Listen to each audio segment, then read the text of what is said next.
దేశీయ పారిశ్రామిక దిగ్గజం Reliance industries limited Tirumala Tirupati దేవస్థానానికి భారీ కానుకను అందించనుంది.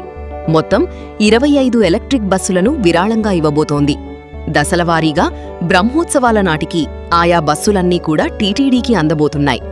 ఈ క్రమంలో వాటిని నడిపించడానికి అవసరమైన ఏర్పాట్లపై టీటీడీ అదనపు కార్యనిర్వహణాధికారి సిహెచ్ వెంకయ్య చౌధరి సమీక్ష నిర్వహించారు. పలు నిర్ణయాలు తీసుకున్నారు.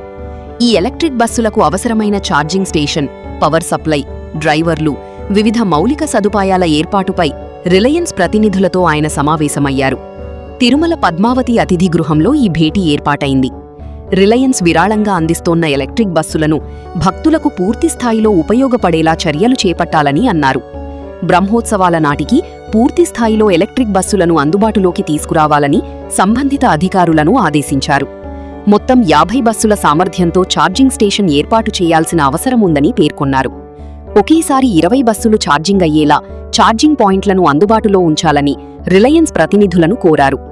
30 అడుగుల పొడవు, 10 అడుగుల వెడల్పు ఉండేలా బస్సులను రూపొందించాలని, ఒక్కో దాంట్లో 50 మంది ప్రయాణించేలా తయారు చేయాలని సూచించారు.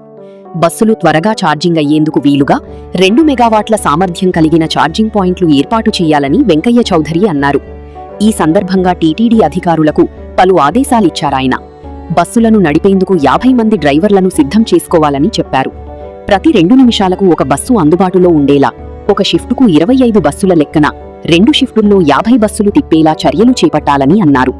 బస్సుల పార్కింగ్ కోసం తగిన స్థలాన్ని గుర్తించి రిలయన్స్ సంస్థ ప్రతినిధులతో చర్చించాలని, త్వరితగతిన పూర్తిస్థాయిలో పూర్తి ఛార్జింగ్ స్టేషన్ అందుబాటులోకి వచ్చేలా చర్యలు తీసుకోవాలని అన్నారు. అదేవిధంగా బస్సులు అధునాతన ప్రయాణికుల సమాచార వ్యవస్థను ఏర్పాటు చేసి రాబోయే బస్టాప్ల వివరాలు భక్తులకు తెలిసేలా చర్యలు చేపట్టాలని అన్నారు. ప్రస్తుతం ఇటువంటి వ్యవస్థ టీటీడీలో అందుబాటులో ఉన్న విషయాన్ని గుర్తు చేశారు.